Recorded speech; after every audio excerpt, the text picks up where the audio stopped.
Alistar is a character that I've criticized quite a bit on this channel for his extremely generic design.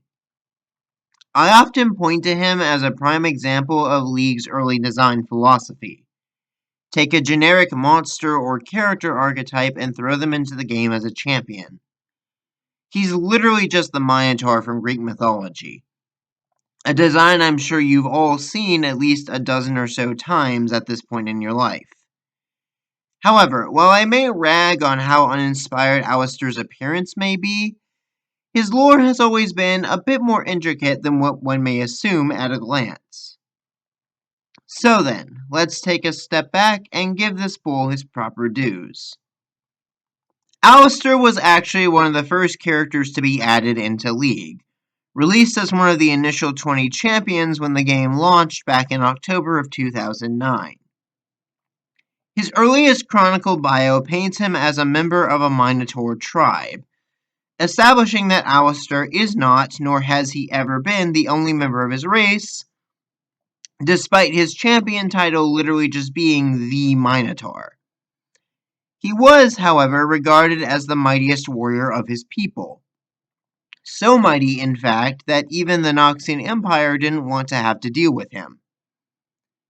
So they lured Alistar away, somehow, and slaughtered his village during the guy's absence. In response, Alistar attacked and killed Noxian soldiers in the hundreds, and was only eventually stopped by the intervention of Noxus's most elite summoners. Yeah, nobody really talks about it, but there was a time when this guy was arguably one of the strongest champions in the entire roster. So go figure that Noxus would just force Alistar to partake in gladiatorial blood sport rather than offing him when they had the chance. Alistar would eventually escape thanks to a young servant girl named Aelia? Did I say it right? She befriended Alistar while caring for him in his cell and eventually arranged for his escape. Thus, Alistar was able to make it to the League of Legends, where he would fight in their political games to actively foil Noxus at every chance he got. He also used the celebrity status of being a champion to give him some leverage for assisting victims of Noxus, as well as bringing to light some of their unsavory secrets. Keep in mind that this is all taking place in the old lore, when Noxus was even more evil than they are now and had their capital built on a skull mountain. Also, apparently he wanted to reunite with Aelia, though that plot point was never really elaborated on in his original bio. So there are some interesting choices being made here. In the original myth of the Minotaur, the monster is actually the result of, well, a human and a bull getting busy, as it were. The story goes that King Minos of Crete was supposed to sacrifice a bull to Poseidon, and when he chose not to, the god of the sea caused his wife to fall in love with it, which was something that Poseidon could just do because he's a god, I guess. King Minos had the resulting abomination imprisoned within Daedalus's labyrinth, where the beast slowly grew larger and more ferocious. After the king's son was killed in Athens, Minos started up a ritual of sacrificing Athenian youths to the beast out of petty revenge. This persisted until the hero Theseus made his way into the labyrinth to finally slay the beast, then made his way out with the aid of a woman called Ariadne. Though they are faint, you can see some parallels between the two bullmen. While the original conception of the Minotaur has always been that of a mindless beast that simply kills and rampages, there is an element of tragedy to the creature that was imprisoned and abused from the moment it was born. Alistar is similarly imprisoned and forced to kill for the entertainment of others due to his monstrous strength. In both instances, though, the heroes manage to escape perilous confinement with the aid of a young maiden. The main difference, of course, is that Runeterra's version has the monster and the hero as being one and the same.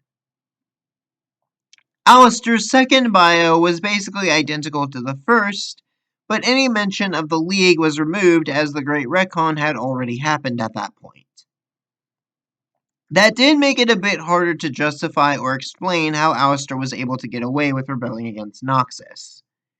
He no longer had the celebrity status or influence that being a champion gave him in the old lore, which also begs the question of how Alistar was able to dispense secrets that apparently made him an enemy to the Noxian nobility. In the current lore, many details are kept the same, but we get a lot more context about Minotaurs as a whole. Apparently, they are not just residents, but protectors of the Great Barrier Mountains that separate Noxus from Piltover and Zaun. However, it's established in this version of the lore that Minotaurs are reviled or dismissed by many as little more than savage beasts. Alistar, despite being their most feared warrior, wants to change this by forging stronger bonds with other races. This mentality would backfire a bit, as Noxus sent a representative to talk of alliance with the Minotaur tribes. And while some would readily accept this alliance, Alistar's clan was less willing to join the Empire's ranks. Unfortunately, even Alistar's might was no match against the combined strength of Noxian soldiers and the Minotaurs that had already defected. Thus, after a bloody and brutal battle, he and his surviving clansmen were chained and sent to the gladiatorial pits. Alistar tried his hardest not to fight, to not give the onlookers the satisfaction they craved. But after many beatings and seeing the rest of his kin slaughtered, Alistar eventually gave in and became the beast they wanted him to be, crushing every foe the Noxians sent his way. Amidst the bloodshed, Alistar's mind broke, and his pride as a warrior vanished. At least until a servant girl in the arena approached his cage. Yep, Aelia is still here, and as before, she becomes Alistar's only respite. She talks to him in his cage and comforts him, until Alistar eventually manages to regain his sense of self. Eventually, Aelia manages to find the key to his cage, and the two escape together. Unfortunately, just as they boarded the cargo boat that would bring them both to freedom, Alistar and Aelia were both ambushed by Noxian pursuers. This does not end in tragedy like you might expect, at least as far as we know. Alistar stays behind to fend off the pursuers while Aelia escapes on the boat. Though he manages to slay every last one of them, Alistar has been separated from the one companion he had. Thus, his mission becomes twofold. Goal number 1. Find and reunite with Aelia so he can confirm she's safe and repay her kindness. Goal number 2. Incite people to rebel against Noxus while he's searching, because after all they put Alistar through, can you really fault him? Alistar is an interesting case of a champion staying almost identical to their original incarnation, even after the reboot that overhauled Runeterra itself and wiped summoners from the canon. More than that, he's an interesting character hidden behind a generic design. League's resident Minotaur is more than just another monster. He's a proud warrior unjustly imprisoned who now strives to fight against the tyrants that tormented him for years, months, it's not entirely clear, but you get the point. Moreover, he's an interesting example of an archetype that's become surprisingly popular in recent years. A depiction of the Minotaur sporting a heart of gold beneath a monstrous appearance. It really is such a shame that other members of Alistar's race are getting spotlighted more than he is.